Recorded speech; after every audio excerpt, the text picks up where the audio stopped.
Hey everyone, ready to dive deep into the world of In the Lost Lands? Released on March 1st, 2025, this film has sparked endless discussions, and today, we're uncovering every thrilling detail. If you enjoy this deep dive, don't forget to hit that like button.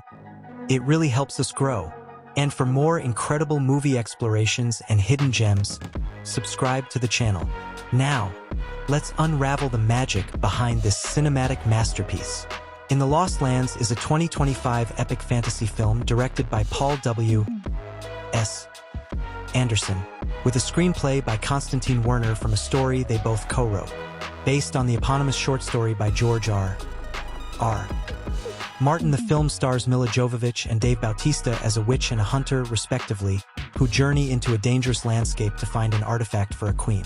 In the Lost Lands was first released in Australia on February 27, 2025, and is set to be released in the United States on March 7, 2025, by Vertical in North American territories and in Poland, and by Constantin Film Verley in Germany. Premise: a queen, desperate to find happiness in love, takes a daring step. She sends the powerful and feared witch Gray Alys to the Lost Lands to give her the magical gift of turning into a werewolf.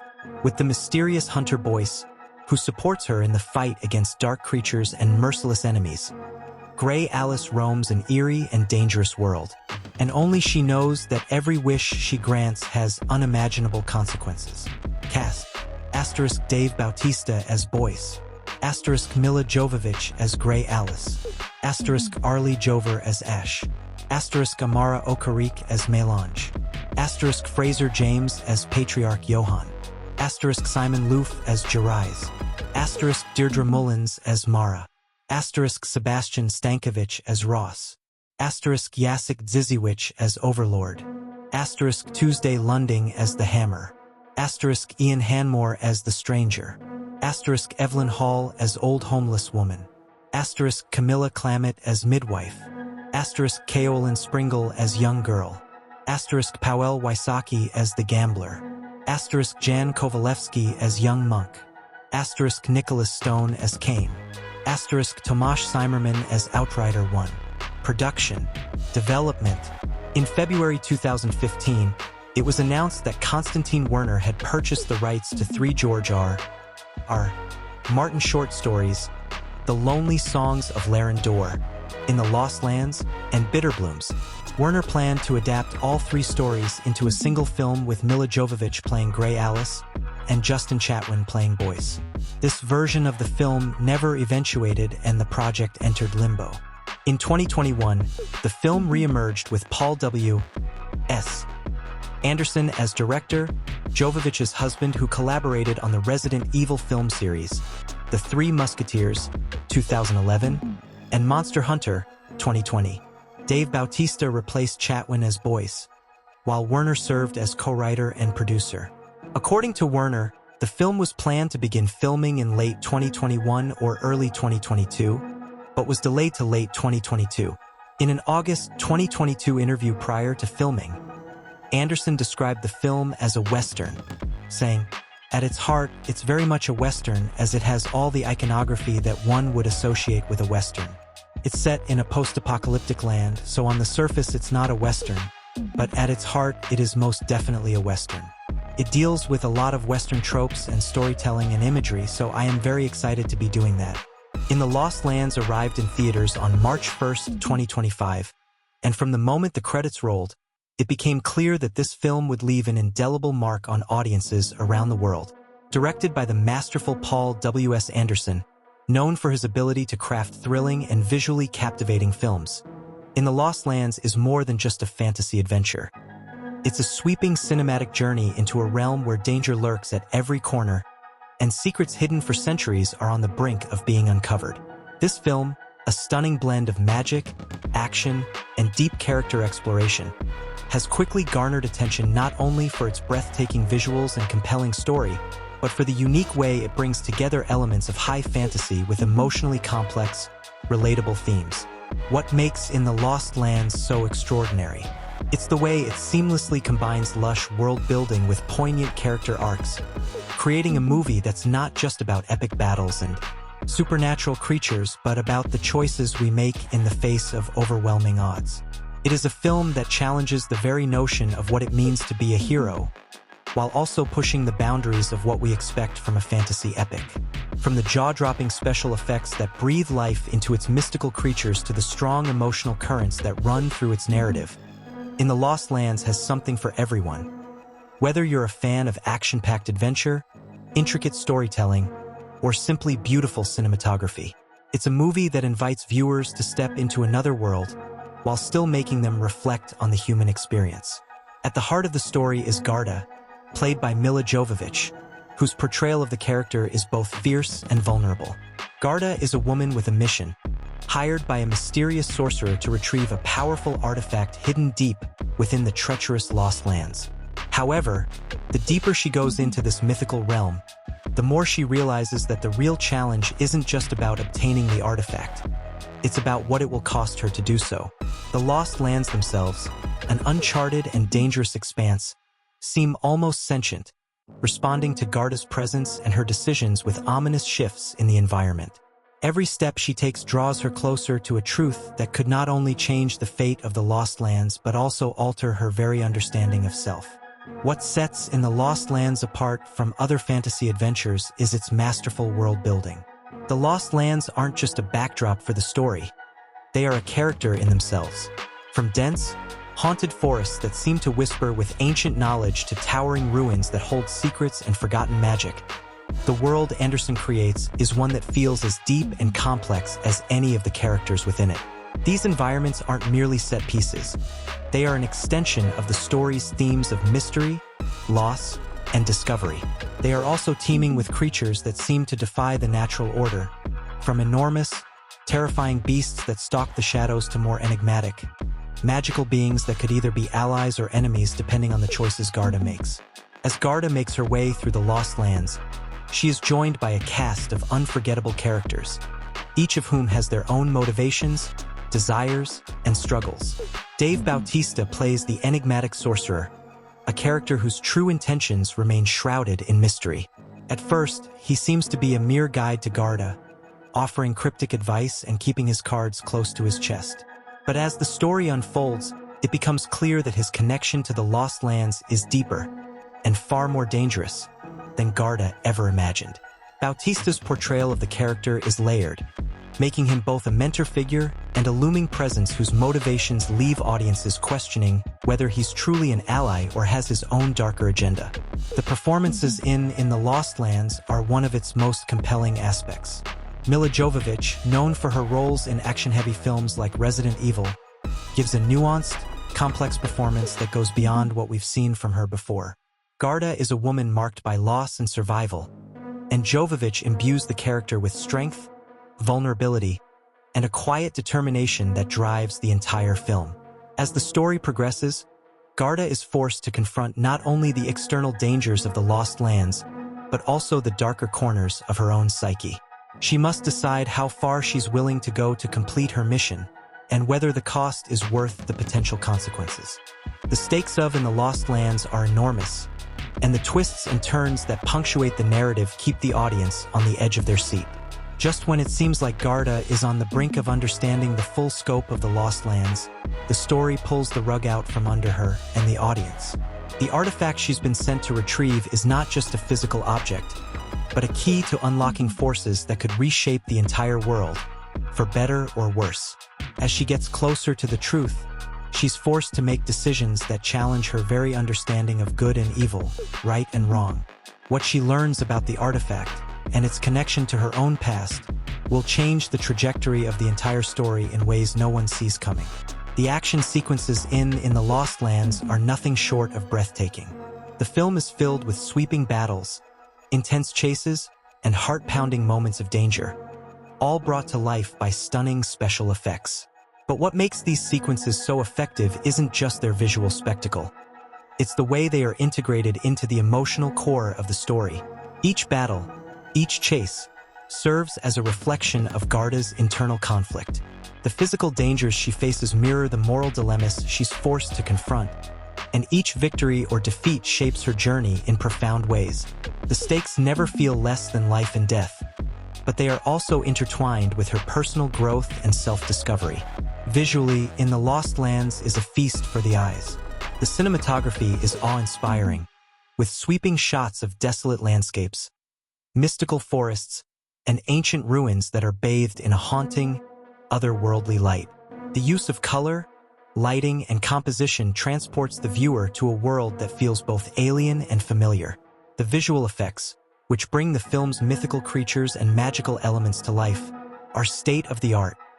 But what's so impressive is how seamlessly they blend into the world around them. The creatures are not just CGI creations. They feel as though they belong in the world, with texture, weight, and presence that makes them all the more terrifying. Beyond its visuals, In the Lost Lands has struck a chord with audiences because of its deeper themes. The film explores the concept of lost things, not just the artifact that Gerda is searching for, but the idea of lost selves, lost time, and lost potential. Gerda's journey into the Lost Lands is not just about finding something external. It's about uncovering truths about herself, about the choices she's made, and about the path she's walking. The film asks profound questions about identity, sacrifice, and destiny, and it's this emotional resonance that has made it a cultural phenomenon. Viewers are not just entertained. They're moved, challenged, and left with something to reflect on long after the credits roll. In the Lost Lands has become a cultural touchstone not only because of its thrilling adventure and beautiful visuals, but also because of the way it taps into universal themes. It speaks to anyone who has ever felt lost or uncertain, who has struggled to reconcile their past with their future. It's a film that doesn't just offer answers. It invites you to ask your own questions. What would you sacrifice for something you desire? How do you navigate a world that is constantly changing? These are questions that resonate on a deep level, and In the Lost Lands provides no easy answers. Instead, it challenges the audience to think critically about the world around them and their place within it. The movie's ability to blend epic fantasy with deep emotional complexity is what has made it such a success. It's a film that works on multiple levels, whether you're a fan of high fantasy or simply looking for a story that challenges the conventions of the genre. And it's this combination of excitement, intrigue, and emotional depth that has turned In the Lost Lands into more than just a movie. It's become an experience. Whether you're drawn in by the stunning visuals, the captivating performances, or the intricate world building, there's no denying that In the Lost Lands is a cinematic achievement that demands to be explored.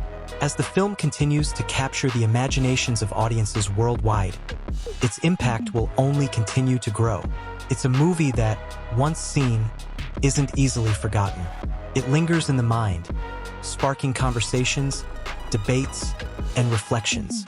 And for those who are willing to dive deeper into the mysteries of the Lost Lands, there's no telling how far the journey will take you. If you haven't seen it yet, there's no better time than now to step into this extraordinary world and discover what makes In the Lost Lands so unforgettable. As the second half of In the Lost Lands unfolds, the narrative intensifies, turning what initially seemed like a straightforward quest into an intricate, emotionally charged journey that is both personal and far-reaching. At the start of this portion of the film, Gerda, Milla Jovovich, has already ventured deeper into the Lost Lands, navigating the dangers of the unknown. But she now finds herself on the cusp of a revelation that will change everything she thought she knew about the world, herself, and the mission she's been sent to complete. The tension begins to build as the lines between ally and enemy blur, and the stakes are raised to life and death levels. After her initial encounters with the deadly creatures lurking within the Lost Lands, Gerda is forced to pause and reflect. Her connection to this place grows stronger, and it becomes clear that her journey is far from a mere treasure hunt. It is a test of her very soul. The whispers of the land begin to shape her thoughts, drawing her into deeper introspection. But the further she goes, the more she begins to realize that the artifact she is seeking is more than just an object of power. It is the key to unlocking forces she could barely begin to comprehend. This new understanding is the beginning of a darker path, one fraught with uncertainty and danger. The deeper Gerda travels, the more fragmented the world around her becomes. The forest, once a mere obstacle, now takes on an almost sentient quality. The trees seem to move with purpose, The fog rolls in unpredictably, and the ground beneath her feet feels unstable, shifting in response to her every decision. Every step brings new threats, some physical, some mental. It's as if the Lost Lands are testing her, trying to see just how far she's willing to go, what price she's willing to pay, and whether or not she has the strength to face what lies ahead. Her mind begins to unravel as she encounters strange visions and supernatural phenomena that seem designed to push her to the brink of madness. In this half of the film, Garda's evolving relationship with the sorcerer, played by Dave Bautista, comes into sharper focus. Initially, he appeared as a guiding figure, someone whose cryptic advice helped steer her along her path.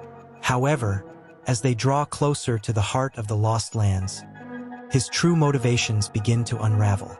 The sorcerer, whose mysterious past seemed to be just another enigma, is revealed to have a far more complex role than previously assumed.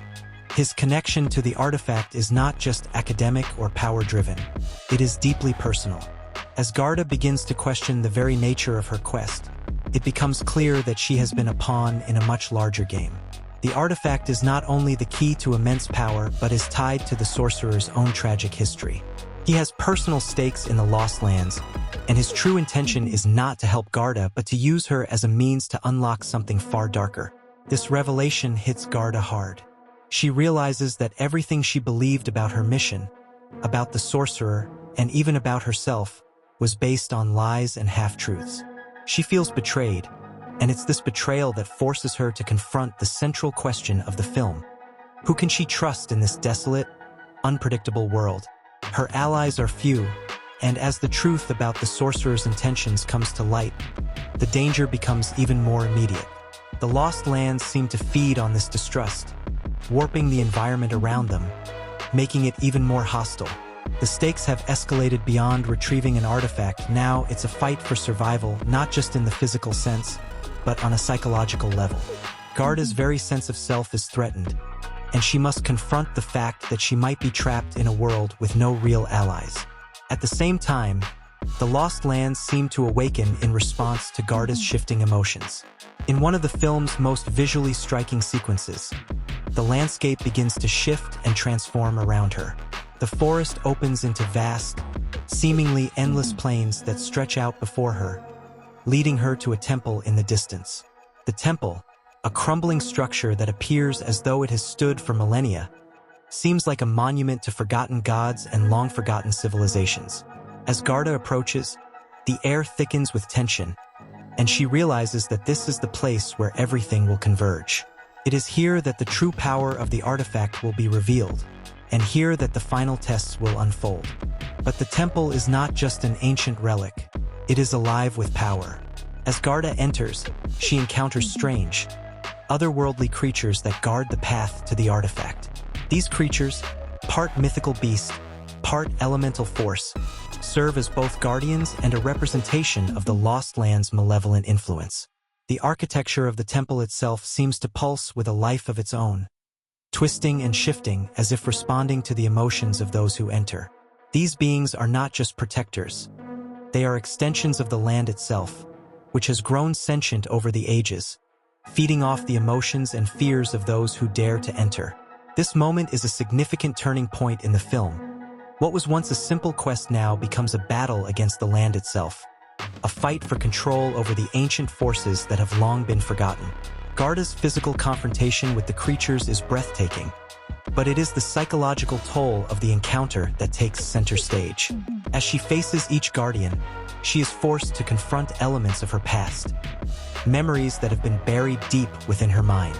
These flashbacks reveal more about Garda's tragic history, her loss, and the trauma that shaped her into the person she is today. Each guardian brings a new challenge. One forces her to confront a past betrayal, another makes her face the loss of loved ones, and the last forces her to reckon with the person she might become if she continues down her current path. These confrontations are not just physical, they are a reckoning with Garda's inner demons. As the climactic moment approaches, Garda realizes that the sorcerer's true plan is to use the artifact's power to bend the Lost Lands to his will. But this power comes at a terrible cost.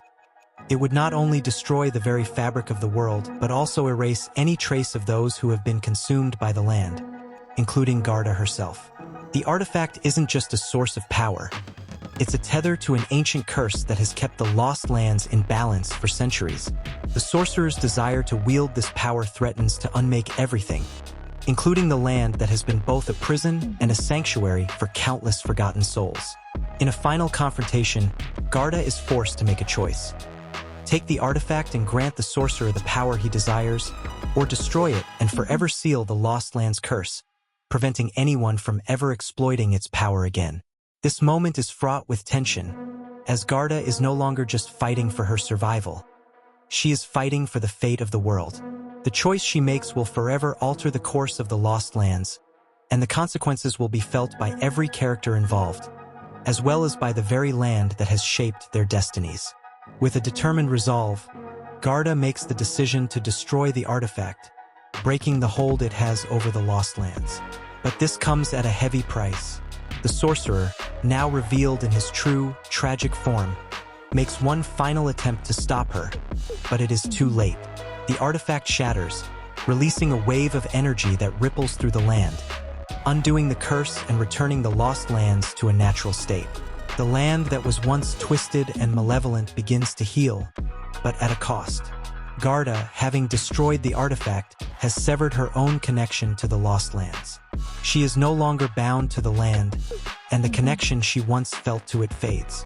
The sorcerer, too, is lost, his life and power fading away with the artifact's destruction. The final moments of the film are quiet, reflective. Garda stands at the edge of the now peaceful Lost Lands, the landscape stretching out before her, no longer an enemy, but a place of possibility. She has won, but the victory feels bittersweet. The film ends on a note of uncertainty, as Garda looks toward the future, knowing that while the Lost Lands have been saved, her journey is far from over. There are still questions left unanswered, still mysteries in need of unraveling, and still challenges ahead. But for the first time in the entire film, Garda is no longer alone. She has emerged from the Lost Lands transformed, not just by the world she has saved, but by the choices she made along the way. As the screen fades to black, viewers are left with a profound sense of closure, yet the echoes of Garda's journey continue to resonate long after the credits roll. The Lost Lands may have been saved, but Garda's path is just beginning. And for the audience, the story has only just begun. At the heart of In the Lost Lands is Garda, a woman who begins her journey hardened by loss and necessity, but ends it with a deeper understanding of herself and the world around her. Played by Milla Jovovich, Garda is a character whose evolution throughout the film is as much about the world she explores as it is about the internal battles she faces.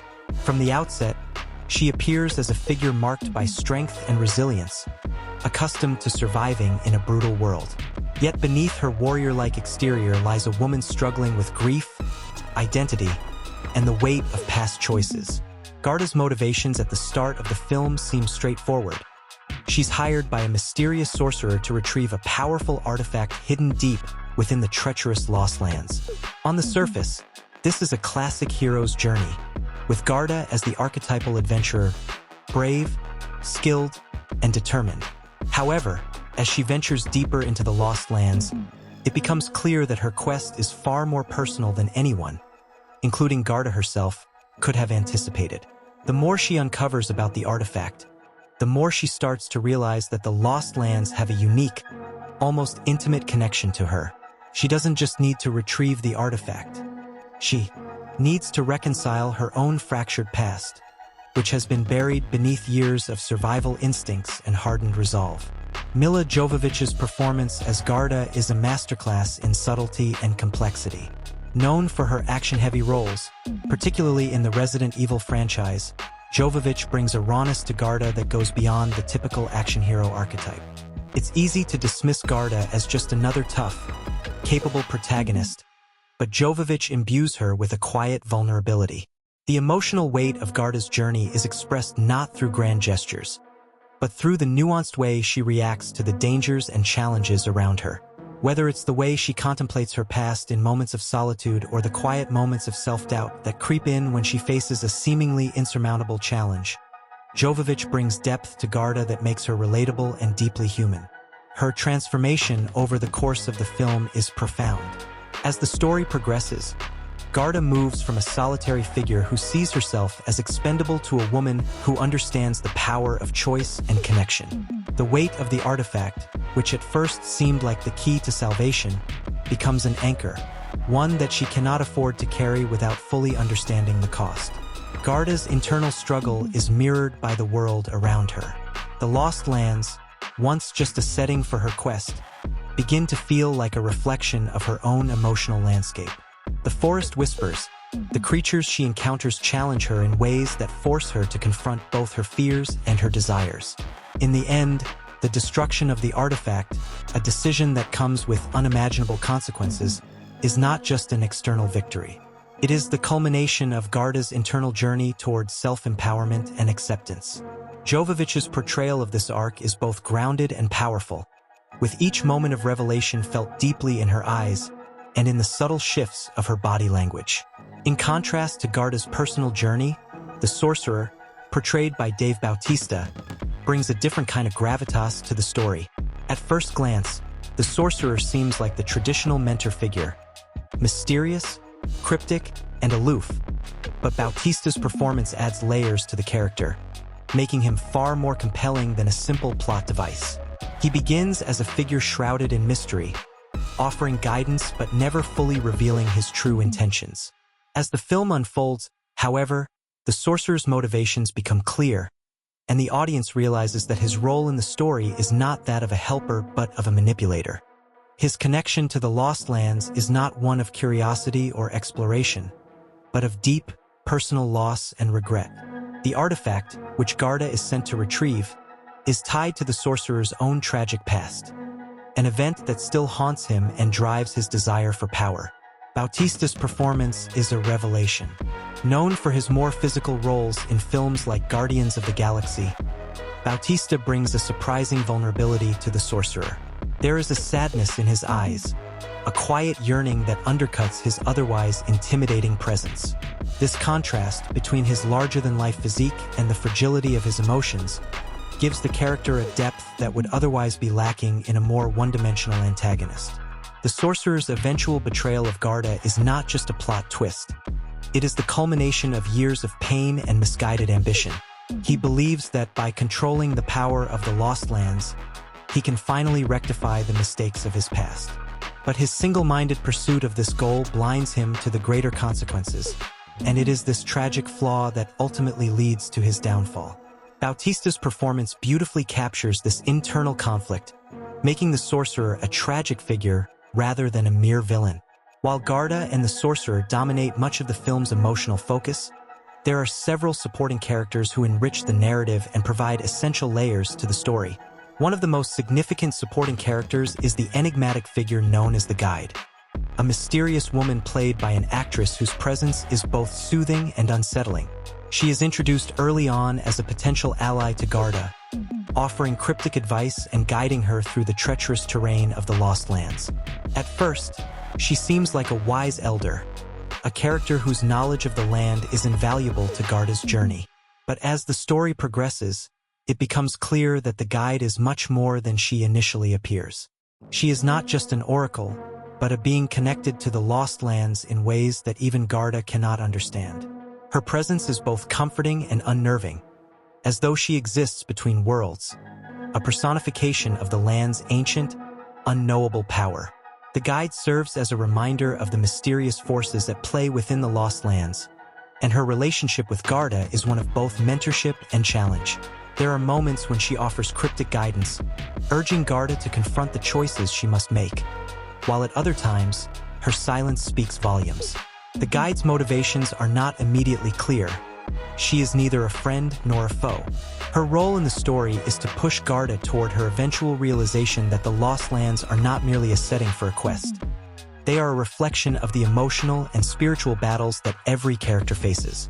The Guide's ultimate fate is tied to the land itself, and as the story unfolds, her true purpose is revealed.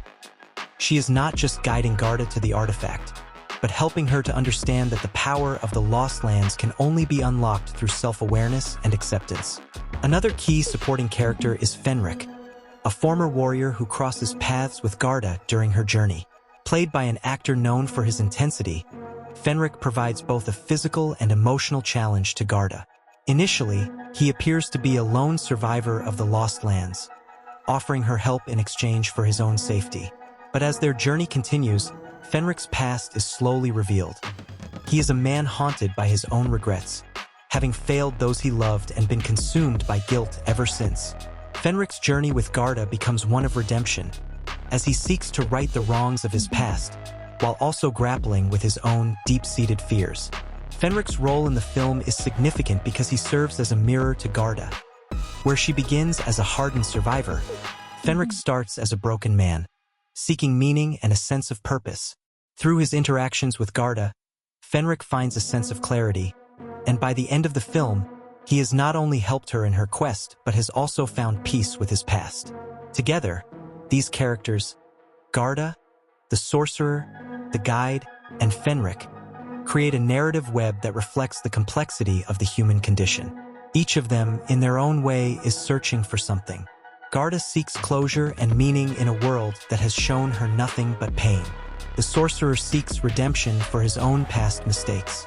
The guide seeks to understand the balance between knowledge and power. Fenric seeks forgiveness and a sense of self-worth. Their intertwined journeys form the emotional backbone of the film, with each character's arc acting as a catalyst for the other's development.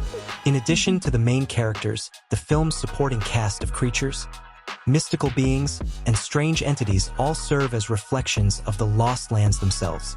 Each creature that Garda encounters represents a different facet of her emotional journey. Some embody her fears, while others offer her insight into the nature of the land she is traversing. These creatures are more than just obstacles to overcome. They are symbols of the internal conflicts Garda must face in order to grow. The magical beings that inhabit the Lost Lands provide the key to unlocking Garda's own transformation, challenging her to confront both the external dangers and the internal struggles that have shaped her life. In the end, In the Lost Lands is a film that is as much about its characters as it is about the world they inhabit. The performances, from Milla Jovovich's quiet strength as Garda to Dave Bautista's emotionally complex sorcerer, make these characters unforgettable. They are not just archetypes but real, flawed individuals whose motivations, desires, and transformations resonate deeply with the audience. Through these characters, the film explores themes of loss, redemption, identity, and the power of choice, making In the Lost Lands not just an action-packed fantasy adventure, but a deeply emotional experience. In the Lost Lands, every frame, every line of dialogue, and every set piece is layered with subtle references, callbacks, and hidden meanings that enrich the film's immersive world. From the moment Garda, Milla Jovovich, steps into the desolate beauty of the Lost Lands, the filmmakers plant numerous clues, foreshadowing, and cultural references that reward attentive viewers. These hidden details not only deepen the narrative but also enrich the symbolism of the story, making In the Lost Lands a cinematic experience that encourages repeated viewings and deeper analysis. One of the most compelling elements woven into the story is the connection between the Lost Lands and Garda's own emotional journey. As Garda ventures deeper into the unforgiving terrain, the landscape mirrors her inner turmoil, an echo of the trauma she's carried for years. The mist that constantly swirls around her, the haunting whispers that seem to follow her every step, and the constant, subtle changes in the environment are more than just atmospheric choices.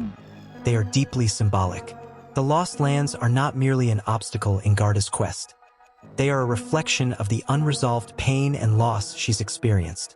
This parallel between the land and Garda's internal world is hinted at in several key moments. For instance, when Garda first enters a clearing, the mist parting just enough for her to see her reflection in a pool of water feels like an awakening. A brief moment where she is forced to confront herself, her past, her grief, and the emotional weight she's been carrying for so long. The water motif is one of the film's most consistent symbols. Early on, Garda encounters several bodies of water, rivers, streams, and ponds, each serving as a reflection of her emotional state at the time. Water often symbolizes cleansing and rebirth, but in Garda's case, the water's murkiness reflects her inability to let go of her past. This motif becomes more pronounced as the film progresses, especially in scenes where Garda is forced to navigate treacherous rivers or submerged paths. In one pivotal scene, she must cross a river that represents a barrier between her and the next stage of her journey. The river is raging, violent, and seemingly impassable, much like the emotions she has long buried. As she finally makes her way across, soaked and exhausted, it is as though she's crossing a threshold in her own psyche, ready to face the deeper, darker truths of her mission. Another layer of foreshadowing is the recurring presence of animals that seem to follow Garda on her journey.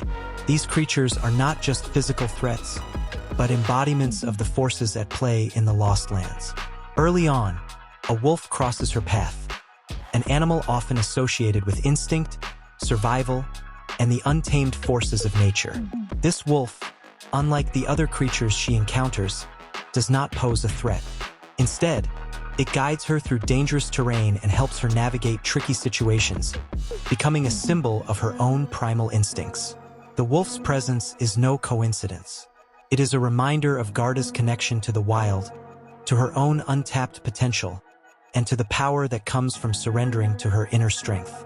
This animal, though never directly addressed in the narrative, is a key character in its own right, reminding viewers of the unspoken ties between Garda and the Lost Lands. There's also the presence of the ancient language inscribed on the stones scattered throughout the Lost Lands. This language is one of the film's most intriguing mysteries, a puzzle that Garda is slowly piecing together as she explores the world. As the symbols on the stones begin to make sense, it becomes clear that they're not merely a lost dialect. They represent the history of the Lost Lands themselves. The ancient script is connected to the curse of the Lost Lands, a powerful force that has kept the land in perpetual turmoil. But it is also a key to understanding the true nature of the artifact Garda is searching for. Each piece of the language that Garda deciphers brings her closer to unlocking the artifact's power, but it also brings her closer to realizing that the artifact is not just a source of power. It is a trap, an ancient curse that must be broken, not wielded. The design of the artifact itself plays into this theme. On the surface, it appears to be a simple object of power, a beautiful and intricately designed relic that could change the course of history.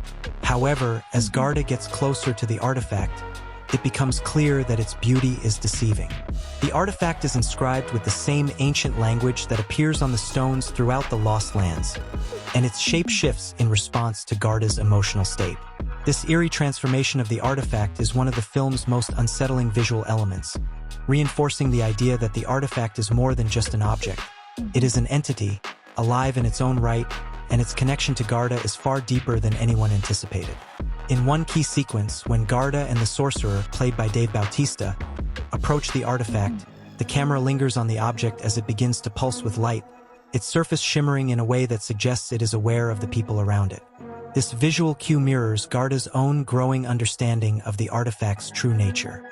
The artifact is not simply something to be retrieved. It is something that has been waiting for her. And this realization is tied to the film's deeper thematic exploration of destiny and choice. The artifact is a symbol of Garda's journey, not just the one she is on physically, but the one she has been walking emotionally and psychologically for years. Its power, its curse, is a reflection of the consequences of the choices she has made throughout her life. The presence of the sorcerer's mysterious past is another subtle, yet pivotal, element woven into the fabric of the story. The sorcerer himself is a man whose motivations are not immediately clear, and part of his allure as a character is the slow reveal of his personal history.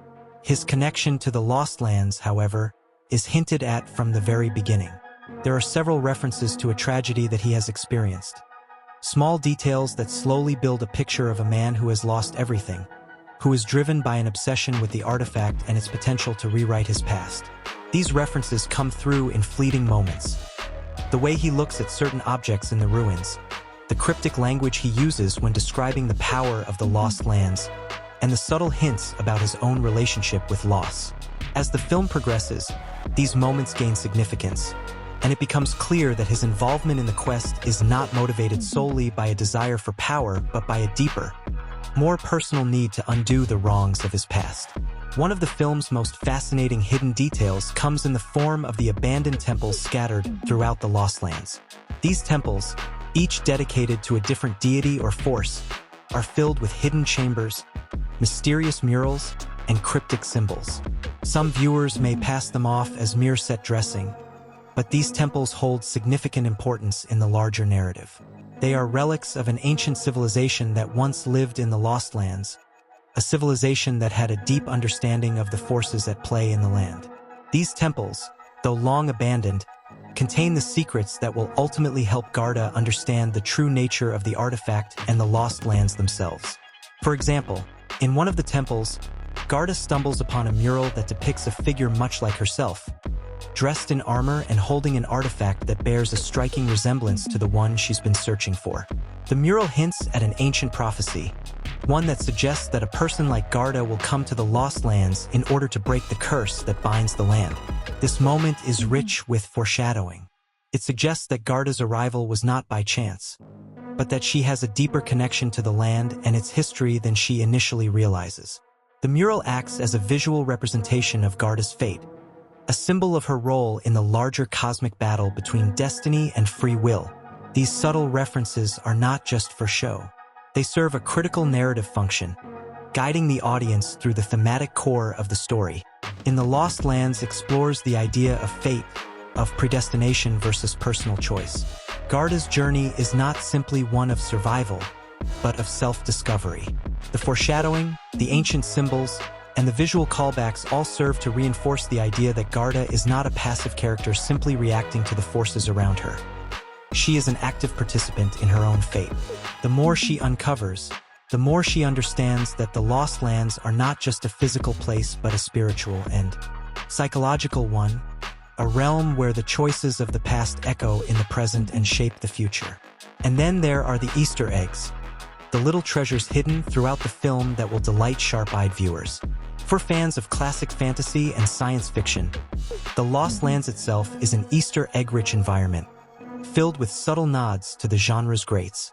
The intricate design of the temples, with their towering spires and labyrinthine interiors, is reminiscent of works by great fantasy illustrators like Frank Frazetta and Michael Moorcock. The mist that constantly surrounds the landscape, combined with the film's sweeping vistas, evokes comparisons to films like The Lord of the Rings and Dark Crystal, where nature itself feels alive with ancient power. Additionally, the visual style of the Lost Lands is dotted with homages to other fantasy films of the 80s and 90s, particularly in the creature designs, which echo the work of Jim Henson's Creature Shop. In the end, the hidden details and Easter eggs in the Lost Lands create a world that feels rich, layered, and full of history. Every element, from the creatures to the architecture, the symbols to the landscapes, is carefully crafted to provide depth, context, and meaning to the film's central themes. As Garda moves through this world, every corner holds a secret. Every step taken reveals a new piece of the puzzle. For those willing to look closer, In the Lost Lands is not just a journey through a physical world, but an exploration of the hidden truths that lie beneath the surface of both the land and the characters themselves. The film rewards those who pay attention, offering a treasure trove of discoveries that deepen the connection between the audience and the story unfolding on screen. The making of In the Lost Lands was as complex and enigmatic as the world it sought to bring to life. Behind every breathtaking landscape and intricate set piece, there were a myriad of challenges, unique stories, and fascinating moments that, in their own way, influenced the final product. This is a film where creative decisions were driven not just by the desire to tell a great story, but by the need to overcome seemingly insurmountable odds. From troubled weather conditions to unexpected casting decisions and moments of serendipity, the production of In the Lost Lands was a journey that pushed both the cast and crew to their limits, and, in many ways, changed the way they viewed the filmmaking process. Perhaps the most surprising aspect of the film's production is the sheer difficulty in creating the environment of the Lost Lands itself. The location scouts spent months trying to find a place that could embody the eerie, magical, and dangerous qualities of the Lost Lands. But instead of opting for a typical fantasy landscape, they decided to shoot in the rugged wilderness of Iceland, a country known for its dramatic volcanic terrain, expansive glaciers, and geothermal features. At first glance, Iceland seemed like an ideal location for a film about a mysterious ancient world. But filming in such a remote and unforgiving environment came with its fair share of challenges. The weather was unpredictable. Blizzards, rainstorms, and sudden temperature drops were constant threats to the production. The team had to contend with conditions that were often too extreme to shoot in, forcing them to delay filming for days at a time. But the team's persistence paid off. Iceland's stark beauty lent itself perfectly to the film's atmosphere, and many of the most visually stunning scenes, where the fog envelopes Garda as she treks through the misty terrain, or when the Lost Lands appear as a glowing, otherworldly environment, were made possible by the country's unique geography. What seemed like an impossible challenge became the foundation of the film's surreal, immersive world. The directors and cinematographers worked tirelessly to incorporate the natural elements of Iceland into the film's visual language, capturing everything from the luminous glow of volcanic lakes to the cascading waterfalls that frame the epic action scenes. The weather, too, played its part. Many of the more ominous and haunting shots of the film were captured during sudden storms, adding an unpredictable, raw element to the film's already ethereal quality. But not all of the challenges came from the elements.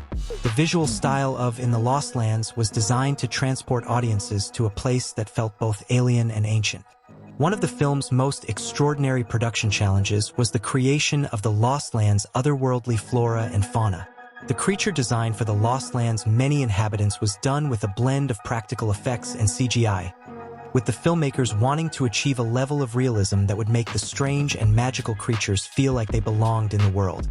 The design team worked closely with visual artists to develop creatures that were both terrifying and beautiful, with many of the monsters inspired by ancient myths and legends. But one of the biggest surprises came when the team realized that the most unique creatures were the ones that weren't digitally created at all. One of the film's most memorable creatures is a giant, tree-like entity that emerges from the depths of a mysterious forest. Initially, this monster was envisioned as a purely CGI creation, but during pre-production, one of the special effects designers came up with an audacious idea. Why not build the creature for real? The decision to create a massive, practical tree creature required an enormous amount of work, with the team spending weeks constructing a full-scale animatronic creature that stood nearly 30 feet tall.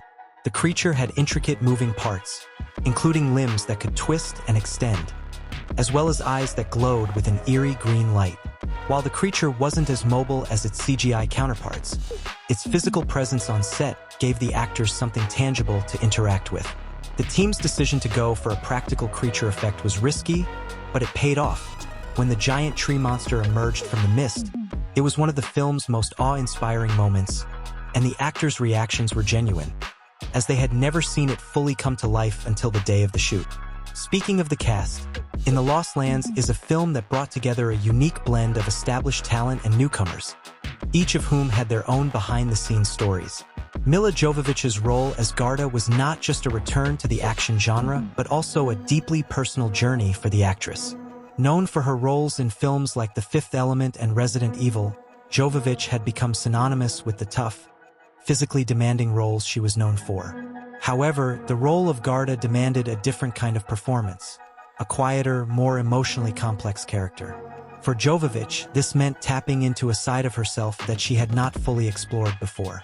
Before filming began, Jovovich spent weeks working with a coach to explore the inner world of Garda. The character's emotional arc, from a woman hardened by loss to one who finds a deeper sense of purpose, required a level of introspection that Jovovich was not accustomed to. She would often meditate before taking on a particularly difficult scene, drawing from her own life experiences to connect with Garda's grief, pain, and eventual triumph. This emotional investment became a defining aspect of her performance.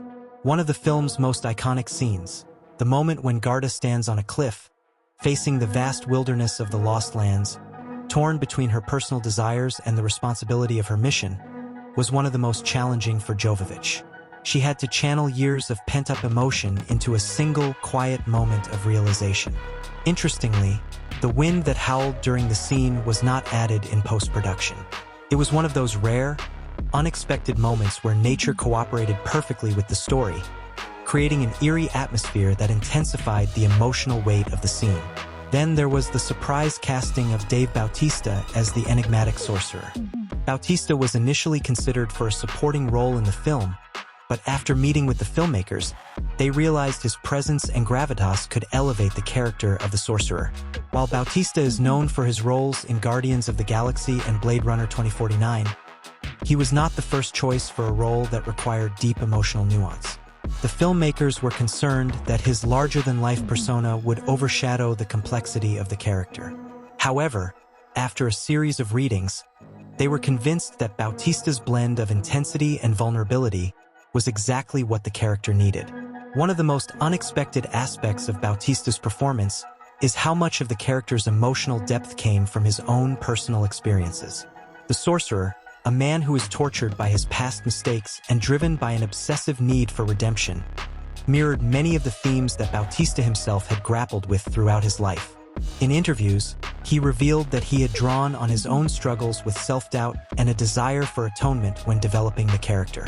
There's a particular scene where the sorcerer reflects on a lost love, an emotional moment that many viewers thought was purely scripted. However, Bautista admitted that the scene was partially improvised, with him channeling his own raw emotions about regret and forgiveness. It was a moment of authenticity that gave the sorcerer a depth that wasn't fully anticipated by the filmmakers. Filming the sorcerer's most intense scenes was not without its challenges.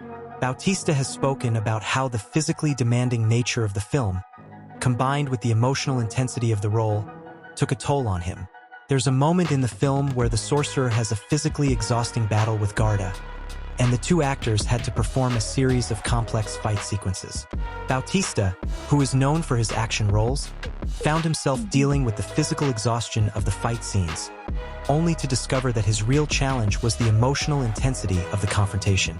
The two actors often worked together to build the emotional stakes of their fight, making sure that each punch thrown or maneuver executed felt like a reflection of the character's deep, internal struggles. There were also a few unexpected controversies surrounding the film's release, primarily stemming from the film's portrayal of magic and ancient forces. Some critics felt that the use of mysticism and the blending of various mythologies was done in a way that could be considered insensitive or culturally appropriative. The filmmakers were aware of these concerns and addressed them in several interviews, explaining that their goal was always to create a mythic world that felt universal rather than tethered to any particular culture. Still, the debate sparked interesting discussions about the intersection of fantasy and real-world cultures, and how filmmakers navigate the portrayal of ancient myths. Perhaps the most curious behind-the-scenes story involves a strange incident that occurred during filming in Iceland. One night, as the crew set up for a scene involving a massive storm, they discovered a strange, unmarked rock formation near their set. It was unusual in that it appeared to be far older than anything they had encountered before. Its design was oddly symmetrical, and the stones appeared to glow in the moonlight. Many on set were convinced it was just a coincidence, but some of the crew members were so intrigued by the site that they did some research, only to find that the site had been marked as a sacred location by local historians. The rock formation was never included in the film, but its discovery sparked a strange and eerie feeling among the crew. Whether it was pure coincidence or something more mysterious, it became one of the most talked about occurrences on set. The journey of making in the Lost Lands was as filled with unexpected challenges and serendipitous moments as the world it brought to life. Every creative decision, from the painstaking design of the creatures to the emotionally charged performances, was the result of a process that was both chaotic and inspired. From the unrelenting forces of nature to the raw emotional vulnerability of its cast, In the Lost Lands became a testament to the unpredictable nature of filmmaking, and a journey that transformed everyone involved in its creation. The emotional and thematic depth of In the Lost Lands lies not only in its sprawling narrative and sweeping landscapes, but also in the specific moments that take audiences on an emotional journey. These key scenes, whether driven by raw character emotion, thrilling action, or deep philosophical undertones, serve as the anchor of the film, marking the turning points where everything coalesces. As the story unfolds, these moments become more than just plot devices. They reflect the internal struggles of the characters, the ancient mysteries of the Lost Lands, and the very heart of the film itself. Let's dive into the most impactful scenes, exploring their emotional depth, thematic weight, and the way they influence the overall cinematic experience. One of the earliest impactful moments in The Lost Lands is the scene where Garda first enters the Lost Lands, alone and uncertain of what lies ahead. This scene is crucial for several reasons, not just for its stunning visual composition, but for the emotional tension it builds. The Lost Lands are introduced as an alien and harsh environment, a place where the land itself seems to hold secrets, and the air is thick with danger and uncertainty. The camera lingers on Garda's face as she steps into the wilderness, her expression a mix of apprehension, determination, and sorrow. It is in this moment that the audience first feels the weight of Garda's personal journey, one that is tied not just to the physical quest for an artifact, but to an emotional journey of healing and self-discovery. The power of this moment lies in the way the filmmakers use the Lost Lands to mirror Garda's emotional state. The fog that seems to engulf her, the eerie silence that is only broken by distant whispers, and the shifting landscape that refuses to be understood are all representations of the turmoil within her. The Lost Lands are not just a physical place to be traversed. They are an external manifestation of Garda's inner conflict. This symbolic link between the character and the environment allows the audience to connect deeply with her, making the stakes personal rather than just epic. By introducing the film's central theme of facing the unknown early on, this scene sets the tone for the rest of the film, giving the audience a glimpse of the struggle to come, both within Garda and in the world of the Lost Lands. A pivotal turning point in the film occurs when Garda encounters the sorcerer, played by Dave Bautista, for the first time. This meeting is charged with emotional intensity, as Garda and the sorcerer's uneasy alliance begins to take shape. On the surface, their interaction seems like the typical reluctant partnership trope, but beneath the surface, the scene is filled with tension and mutual distrust. The sorcerer's character is shrouded in mystery, and his motivations are unclear, leaving both Garda and the audience in a state of uncertainty. The sorcerer's cold demeanor and cryptic words only heighten the tension, making this encounter one of the film's most charged moments. But the real emotional depth of this scene comes when the sorcerer reveals a small, but deeply significant detail from his past. The way Bautista delivers this revelation, with quiet vulnerability, but also a hint of regret, shifts the dynamic between the characters. It's not just the revelation of his past that resonates, but the way this moment humanizes the sorcerer. He's no longer just a mystical, mysterious figure. He's a man struggling with his own demons. This scene is pivotal in understanding the sorcerer's motivations, and the audience, too, begins to question whether his actions are guided by self-interest or a more profound sense of redemption. The sorcerer's past is left tantalizingly vague in this scene, and the decision to reveal it in pieces, rather than all at once, keeps the audience invested in the character's arc. His relationship with Garda is one of tension and intrigue, but as the film progresses, this initial encounter becomes the groundwork for their eventual bond, one built on trust and mutual understanding, not just shared goals. However, the most emotionally charged moment in the film comes in the aftermath of a climactic battle, when Garda is forced to confront her grief and her past.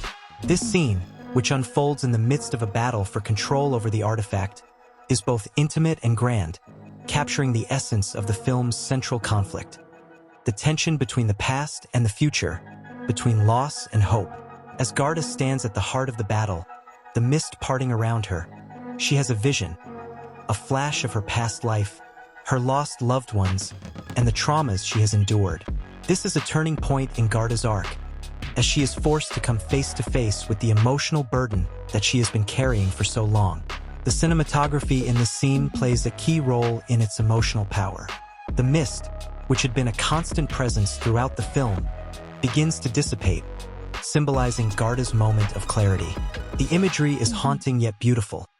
Flashes of her past appear in the mist, her lost loved ones materializing and disappearing like ghosts, reminding her of what she has lost but also of what she still holds within her. This visual moment is one of the most striking in the film, as it perfectly captures the intersection of grief, memory, and healing. The symbolism is clear. Garda must confront her past in order to move forward, to find the strength to continue on her journey and fulfill her destiny. The emotional depth of this scene is enhanced by the subtle but powerful performance from Milla Jovovich, whose portrayal of Garda's inner turmoil is raw and unflinching. The moment is transformative, not just for Garda but for the audience as well, as it forces viewers to reckon with the film's larger thematic concerns. The costs of personal growth, the weight of loss, and the potential for redemption. Another key moment comes near the film's climax when Garda faces off against the artifact itself. After the emotional confrontation with her past, Garda is ready to face the artifact, this object of immense power that has been at the center of her quest. The artifact, however, is not simply a physical object. It's a symbol of the very forces that have shaped Garda's destiny. In this scene, the artifact becomes a reflection of Garda's inner struggle. As she reaches for it, the film's score swells, the tension building as she is confronted with the temptation to use its power. But this is not just a moment of physical action. It is a moral test for Garda, who must decide whether she will use the artifact to change the past or whether she will let go and allow herself to heal.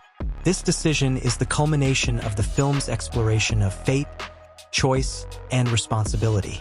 In this moment, Garda's growth becomes clear. She is no longer defined by her grief or the mistakes of her past.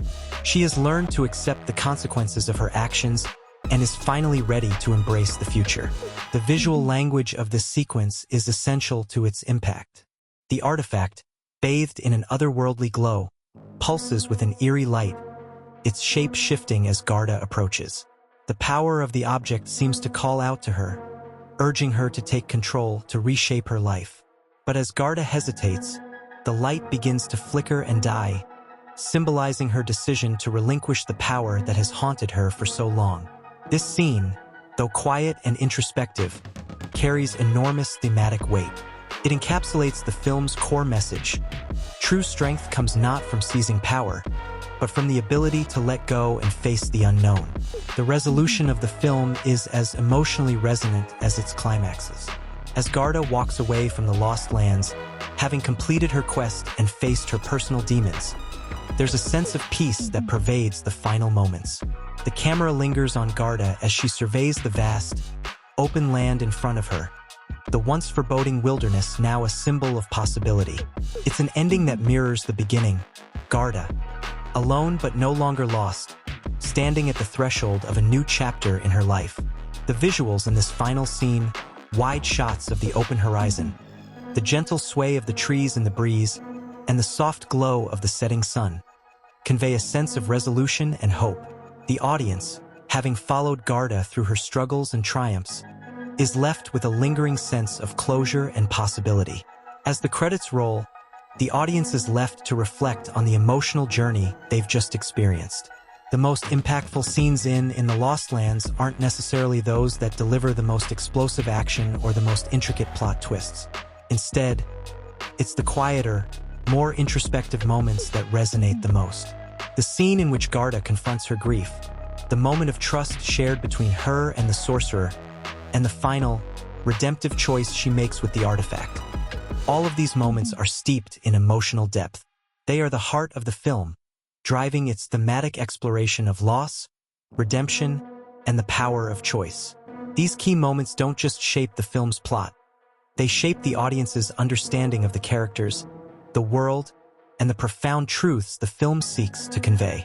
In the Lost Lands is ultimately a story about transformation, and these pivotal moments are the catalyst for that change, both for Garda and for the viewer. The production of In the Lost Lands was a journey of creative ambition, pushing the boundaries of cinematic storytelling in ways that left an indelible mark on its genre. From the conceptualization of its world to the very techniques used to bring its breathtaking visuals to life, every step of the film's production involved risk, innovation, and determination. Behind the scenes, a highly talented team of artists, designers, technicians, and performers collaborated to craft a film that not only delivered on its promises of awe-inspiring visuals and gripping action, but also explored new frontiers in the marriage of narrative and technology. What truly sets In the Lost Lands apart from its peers is the way it combines timeless storytelling with groundbreaking cinematic techniques. In a world saturated with digital effects, In the Lost Lands made a conscious effort to use practical effects in combination with cutting-edge CGI, resulting in a film that feels tactile and immersive. The journey to achieve this balance wasn't without its challenges, but the results speak for themselves. One of the most striking achievements of the film is the way it visualizes the Lost Lands themselves, a world that is both alien and familiar, ancient and fresh. The world building was driven by a combination of practical and digital effects, with the filmmakers using real-world locations, like the stark landscapes of Iceland, as the base for the Lost Lands environment. However, they didn't simply point a camera at a picturesque vista and call it a day. The team spent months reimagining these environments, digitally altering landscapes to enhance their otherworldly qualities. But it was not just about adding in giant beasts or glowing flora. The landscapes themselves needed to feel alive, imbued with magic and mystery. The use of ambient lighting and environmental sound design played a significant role in making the Lost Lands feel like a living, breathing entity. One that wasn't just a setting, but a key character in the story. For instance, the mist that seems to envelope the world's deepest forests wasn't a simple backdrop for an atmospheric scene. It became a central character in the film. The mist was used both practically and digitally to create an unpredictable, ever-shifting environment. On set, fog machines were employed in tandem with CGI to create fog that rolled in slowly, obscuring what lay ahead, making each step forward for Garda a step into the unknown. But it was the incorporation of practical elements that truly sold this effect. The mist wasn't just a visual tool. It became a tactile presence for the actors.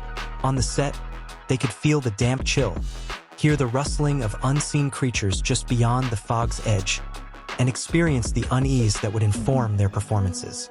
The integration of Iceland's natural beauty was also critical in grounding the fantastical elements of the story in a way that felt real, relatable. Iceland's dramatic landscapes, its glaciers, lava fields, and volcanic craters, provided the perfect backdrop for a world as untamed and unpredictable as the Lost Lands. But it wasn't just about capturing the beauty of the land.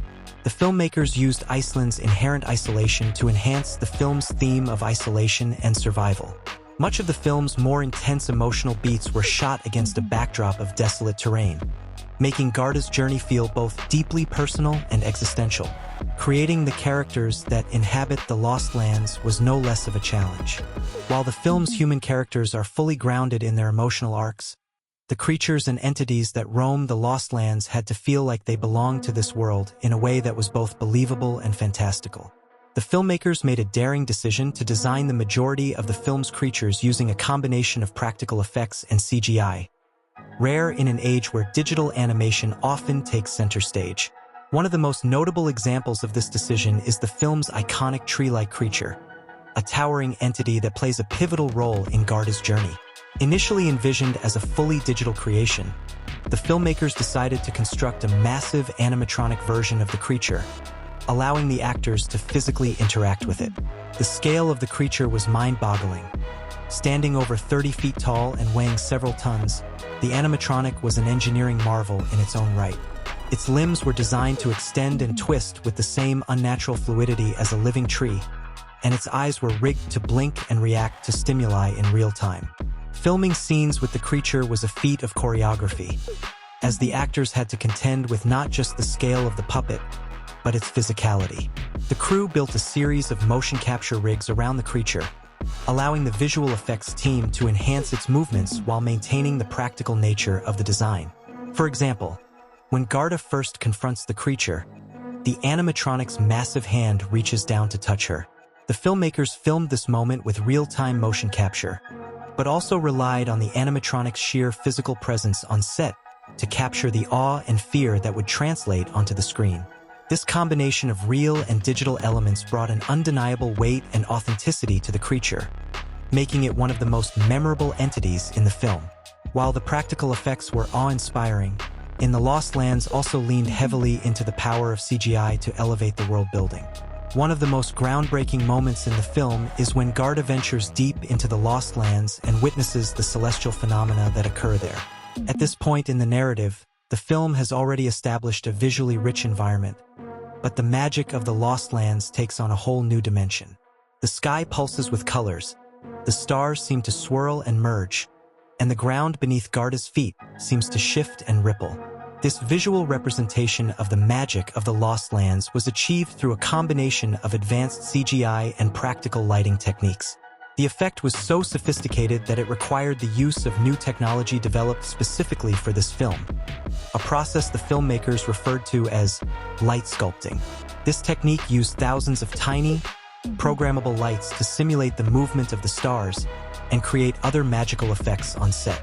The lights were rigged to respond to the actors' movements, so when Garda looked up into the sky, the lights would shift to create the illusion that the stars were actively responding to her presence. The light sculpting technique not only added to the realism of the world, but allowed for a sense of wonder that was integral to the narrative. This was not just magic for the sake of spectacle. The visual representation of ultimately, the creative and technical achievements of In the Lost Lands serve as a testament to what can be accomplished when a team of passionate filmmakers pushes the boundaries of their craft. From the blending of practical effects with CGI to the innovative use of light sculpting and atmospheric techniques, the film redefined how fantasy worlds could be brought to life on screen. While the production faced setbacks and challenges, it was these very hurdles that forced the filmmakers to think outside the box and find creative solutions.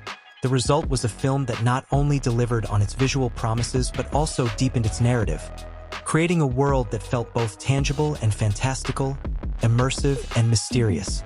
Just like the Lost Lands themselves, the intricate layers of In the Lost Lands go far beyond its striking visuals, thrilling adventure, and captivating characters. At its heart, the film is a meditation on the human condition, exploring profound themes that resonate deeply with audiences both within the context of the fictional world and in relation to our own reality. The narrative unfolds not just as a tale of survival and self-discovery, but as an exploration of loss, redemption, the weight of the past, and the transformative power of letting go. From the mystical elements of the Lost Lands to the subtle details woven into every scene, the film constantly challenges viewers to look beneath the surface, uncovering symbols and metaphors that speak to broader societal and cultural issues. One of the central themes of In the Lost Lands is the journey of self-discovery and healing. Garda, the film's protagonist, is initially introduced as a woman burdened by grief, her life defined by loss and the scars of past decisions. Her quest to retrieve a magical artifact is not merely a physical journey across an alien landscape, but a symbolic exploration of her internal struggle to come to terms with her trauma. The Lost Lands themselves represent this internal journey, an environment that is at once beautiful and dangerous, alluring and perilous. It is a place where the past can never be fully escaped, but where transformation is also possible.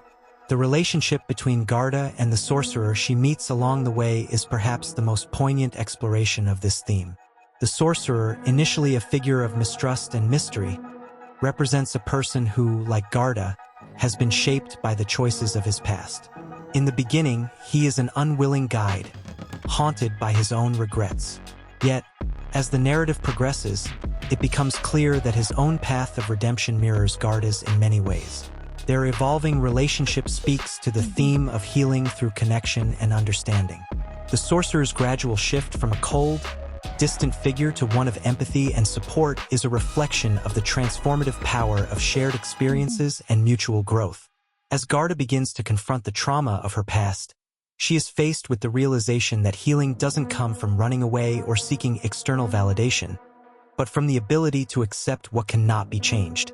In the film's climax, Garda's decision to relinquish the artifact, not to wield its power but to leave it behind, is a symbolic act of letting go of the weight of her past. The artifact, a physical manifestation of power and control, is no longer something she needs to define her future. This decision marks a turning point in her character arc, a moment of true emotional liberation. In this way, In the Lost Lands suggests that the key to growth and self-realization lies not in controlling one's circumstances, but in embracing vulnerability, accepting past mistakes, and trusting the journey ahead. Another recurring theme throughout the film is the tension between nature and human intervention. The Lost Lands themselves, as an entity, seem to possess an almost sentient quality. From the towering trees that seem to shift and move with purpose, to the creatures that are both magnificent and terrifying, the environment feels alive in a way that echoes humanity's relationship with the natural world. It is a reminder that, while we may try to dominate or conquer nature, there is always an underlying power that resists control. This theme is explored both visually and thematically, particularly through the various mystical creatures and entities that inhabit the Lost Lands. Each of these creatures, while threatening at first glance, is an embodiment of nature's raw power. Whether it's the terrifying mountain creatures or the ethereal, tree-like guardian that aids Garda in her journey, these beings all represent the untamable forces of nature. Their appearances are not random. They serve as a reminder that nature, while beautiful, is also dangerous and unpredictable. The creatures, in their various forms, become metaphors for forces larger than humanity, forces that cannot be controlled, manipulated, or subdued. The film also uses the contrast between the wilderness and the human-built settlements as a way of examining the consequences of industrialization and human encroachment on natural spaces. As Garda travels deeper into the Lost Lands, the contrast becomes more apparent. Places where humans have tried to build, dominate, and control seem barren, empty, and devoid of life. By contrast, the untouched natural world, though chaotic and unpredictable, is teeming with energy and mystery. In this sense, the film seems to be offering a critique of the way humans have exploited the Earth's resources, disconnecting themselves from the natural world in their quest for power and progress. The more humanity attempts to control the environment, the more they become disconnected from the essence of the world around them. In this light, the Lost Lands can be interpreted as a kind of untouched, unspoiled paradise, a reflection of what the world might have been if it had not been corrupted by human ambition. The film suggests that there is wisdom in learning to coexist with nature rather than attempting to dominate it. This thematic concern is reinforced through Garda's journey, as she moves from a place of grief and emotional paralysis toward a deeper understanding of her own place in the world and her relationship with the forces that shape it. She learns that she can't conquer or control the Lost Lands. She must learn to accept and adapt to them. The film also explores the theme of power and responsibility. From the very beginning, Garda's mission centers on the quest to obtain a powerful artifact, a symbol of immense magical power. The idea of power and the temptation it offers is examined throughout the film, particularly in how it affects the character's decisions. Garda is often presented with moments where she must confront her desire for control and domination, where she must choose whether to seize power or relinquish it. The artifact itself is not just a physical object but a metaphor for the choices we make when faced with power, whether to use it for personal gain, to alter the past, or to wield it for the greater good. The film critiques the allure of power and the dangers of its unchecked use. Garda's journey to the Lost Lands becomes as much a moral one as a physical one, with the artifact representing the promise of an easier way out, an escape from the trauma of her past. Yet, as the film unfolds, Garda learns that true strength lies not in wielding power over others or controlling the forces of nature, but in accepting the uncontrollable and embracing the unknown. By the film's conclusion, she makes the difficult but necessary choice to leave the artifact behind, a decision that symbolizes her acceptance of the complexities of life and her own agency within it. This is not a surrender, but an act of self-determination, the choice to move forward without relying on external power to define her path. The symbolic richness of the film extends to its portrayal of memory and the passage of time. Throughout her journey, Garda is constantly confronted with the ghosts of her past, whether it's through the visions she experiences in the Lost Lands or the moments when the past intrudes into her present. These flashbacks serve not only as narrative devices but as a visual representation of how the past shapes who we are. The film underscores the importance of confronting and understanding one's past in order to move forward, but it also warns against being trapped by it. Garda's struggle is not just to survive in the Lost Lands, but to reconcile with the memories that haunt her, and to find a way to heal from the wounds they have left behind. In the final moments of the film, the Lost Lands themselves seem to echo this sentiment. The place, once alien and terrifying, is now imbued with a sense of resolution and peace. This shift in the environment mirrors Garda's internal transformation, suggesting that healing and redemption are not linear processes, but rather moments of clarity amidst the fog of uncertainty. The Lost Lands, then, are not just a physical location. They are a metaphor for the journey of self-acceptance, the recognition that one's past, though painful, is also part of what makes us who we are. On a broader scale, In the Lost Lands can be seen as a commentary on contemporary societal and cultural issues. Its focus on the relationship between humans and nature offers a timely critique of environmental exploitation and the consequences of our growing disconnection from the Earth. As climate change accelerates and the natural world faces unprecedented destruction, the film serves as a poignant reminder of the need to reassess our relationship with the planet. It calls for a reconnection with nature, a reevaluation of our choices, and a recognition that power and control over the Earth can have dire consequences. Moreover, the film's exploration of trauma, loss, and healing touches on important themes of mental health and emotional resilience. Garda's journey to heal from the wounds of her past serves as an allegory for the personal journeys many individuals face when dealing with grief and loss. The film subtly raises awareness about the importance of facing one's demons, the necessity of emotional growth, and the transformative power of vulnerability and acceptance. In this way, In the Lost Lands not only presents a story of adventure and magic, but also offers a meaningful exploration of the human psyche and its capacity for renewal. Ultimately, In the Lost Lands is a film rich with layers of meaning, symbolism, and cultural relevance. Its story transcends the boundaries of fantasy to offer universal insights into the nature of power, grief, nature, and the journey of self-discovery. Through its vivid portrayal of the Lost Lands, the film reminds us that the most profound adventures are often those that take place within, as we navigate the complex terrain of our own hearts and minds. By the end, In the Lost Lands has not just told a story of an epic quest, but has invited us all to consider our own paths of healing, acceptance, and transformation. In the Lost Lands is a masterclass in visual storytelling, where every frame, every camera movement, and every sound contributes not just to the narrative, but to the emotional depth of the film. The director, in collaboration with a team of talented cinematographers, sound designers, and editors, has created a world that feels as much a character as the people who inhabit it.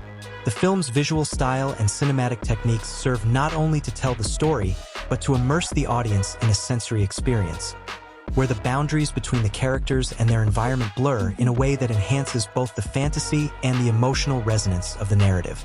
From the very first shot, the visual style of In the Lost Lands grabs the viewer's attention.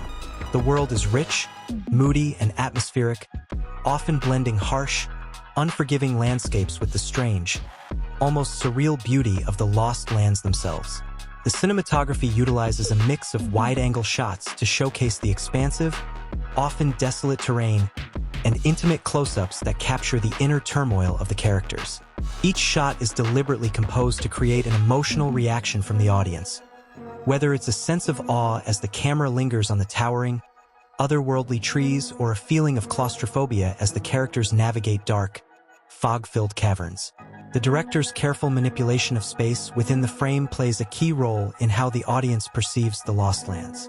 In scenes of tension, the camera often lingers in tight, confined spaces, places where the characters feel trapped or overwhelmed. This is especially true in moments when Garda, the protagonist, is facing her greatest fears or confronting the trauma of her past. The tight framing adds a sense of intimacy and urgency, drawing the audience deeper into Garda's emotional state.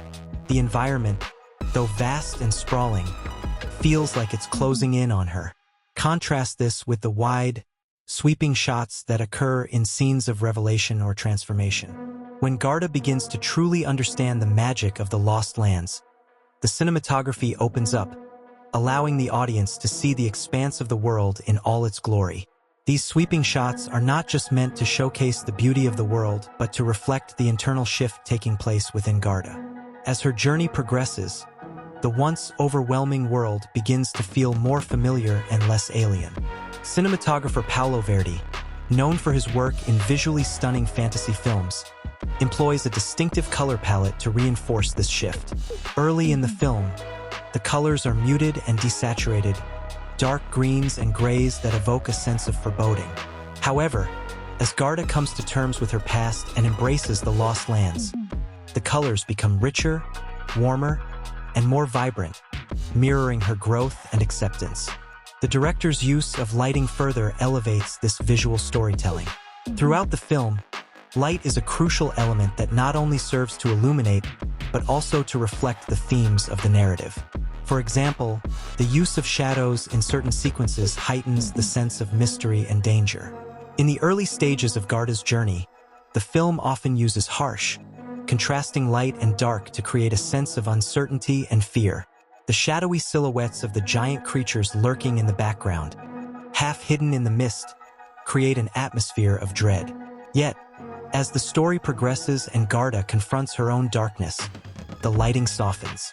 During moments of introspection, there is a gentle, almost ethereal glow that bathes her face, an indication that she is beginning to heal and accept herself. The pacing of the film is tightly controlled through its editing, which complements both the visual and emotional beats of the story. The editing is deliberate and measured, often allowing the audience to sit in the tension of a scene before cutting away to reveal the next revelation. The film's slower pacing in the first half builds a sense of mystery and unease, while the more action-driven sequences in the latter half are quick, rhythmic, and frenetic, mirroring the heightened stakes as Garda races against time.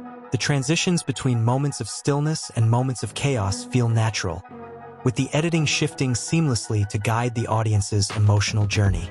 The narrative structure itself is reflected in the editing style. As Garda's understanding of the Lost Lands deepens, the film uses a rhythmic pattern in its cuts to reflect her growing awareness. In moments when she is overwhelmed by the world, the shots are disjointed, fragmented, and quick, almost mirroring her sense of confusion and disorientation.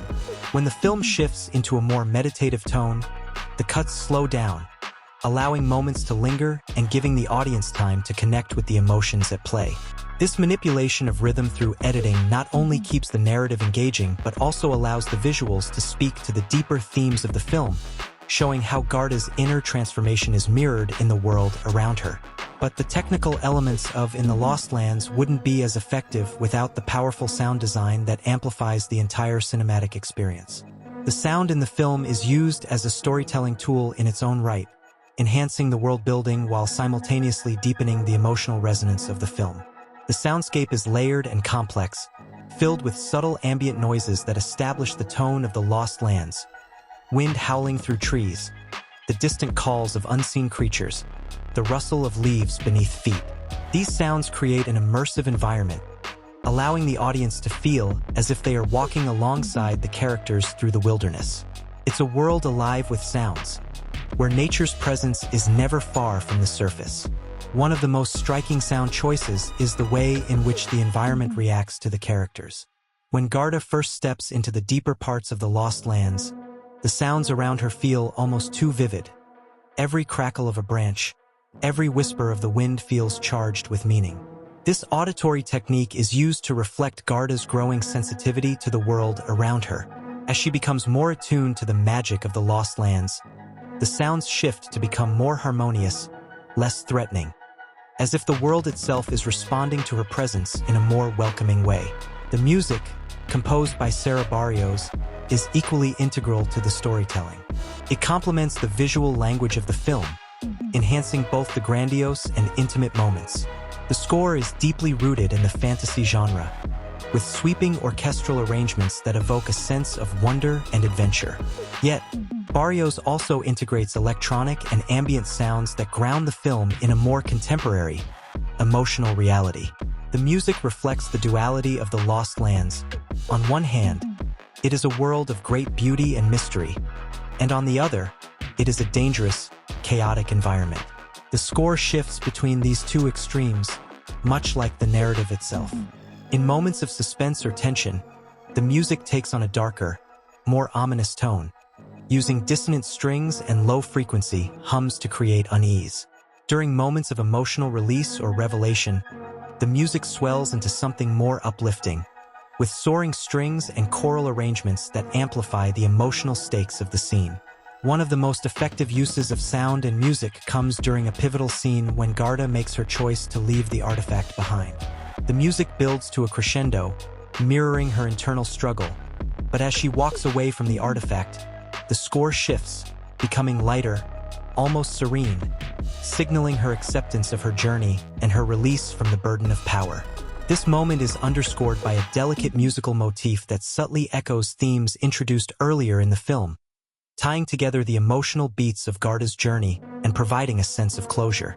A unique stylistic choice that sets In the Lost Lands apart is the director's decision to incorporate visual motifs that appear throughout the film. The most prominent of these is the motif of the shifting tree, a massive, ancient tree that appears in various forms throughout the film. The tree, both as a physical presence and a symbol, represents the cycle of life, death, and rebirth. Its appearance is often accompanied by soft, glowing light, and it becomes a place of transformation for Garda. Early in the film, the tree is seen as something ominous, its limbs twisting like fingers, its roots reaching out like tendrils. Yet, as Garda's emotional journey progresses, the tree's presence becomes more benign, even protective. It is a visual representation of Garda's own evolution, a symbol of how the journey into the unknown can lead to personal growth and renewal. The shifting tree motif also speaks to the larger theme of nature's power. It is not simply a physical object in the landscape. It represents the ever-changing, mutable nature of the Lost Lands. Just as the characters are constantly navigating a world that is in flux, the tree serves as a reminder that change is a constant part of life. This cyclical motif appears at key moments throughout the film, acting as a visual anchor for the audience and deepening the symbolic weight of the narrative. The director's stylistic choices, from the use of color and lighting to the integration of visual motifs, elevate In the Lost Lands beyond a mere fantasy adventure. The visual storytelling is both immersive and purposeful, with every aspect carefully. At the heart of the film is the relationship between Garda, played by the talented Olivia Stone, and the enigmatic sorcerer, played by Tobias Finch. Their dynamic drives the emotional core of the story, and the chemistry between them is integral to the film's success. From the beginning, Garda and the sorcerer's relationship is one of tension and mistrust. Garda, still reeling from the trauma of her past, initially sees the sorcerer as just another obstacle in her quest. He, on the other hand, is a reluctant mentor, burdened by his own mistakes and distrustful of outsiders. The friction between them is evident from their very first scene together, and the way their relationship evolves throughout the film is a testament to the actor's ability to communicate complex emotions without saying a word. Olivia Stone's portrayal of Garda is deeply nuanced. Her performance embodies both vulnerability and strength.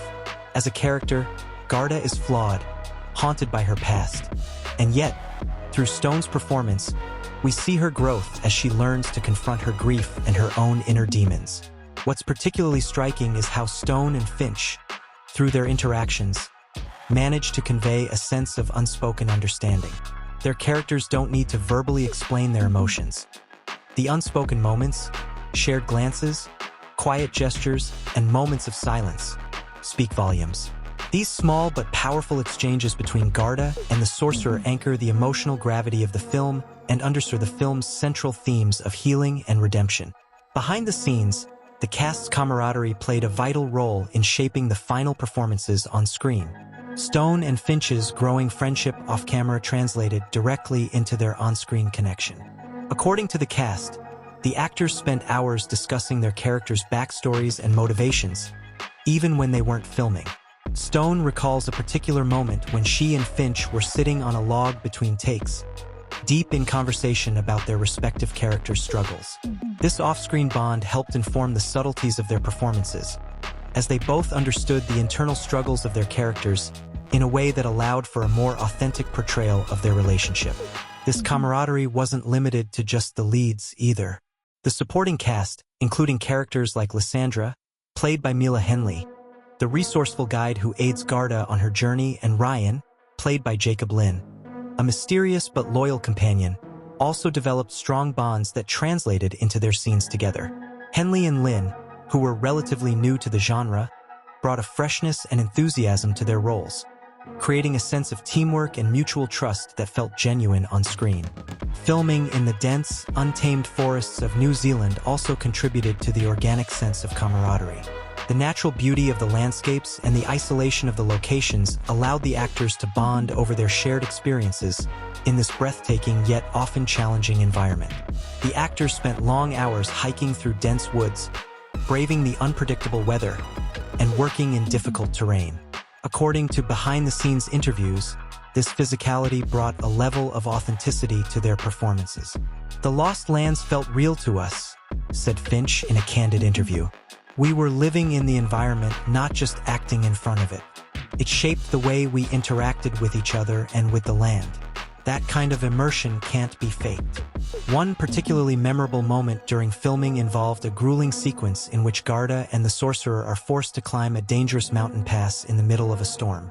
The scene required multiple takes, and the intense weather conditions made it incredibly difficult for the cast to maintain their focus.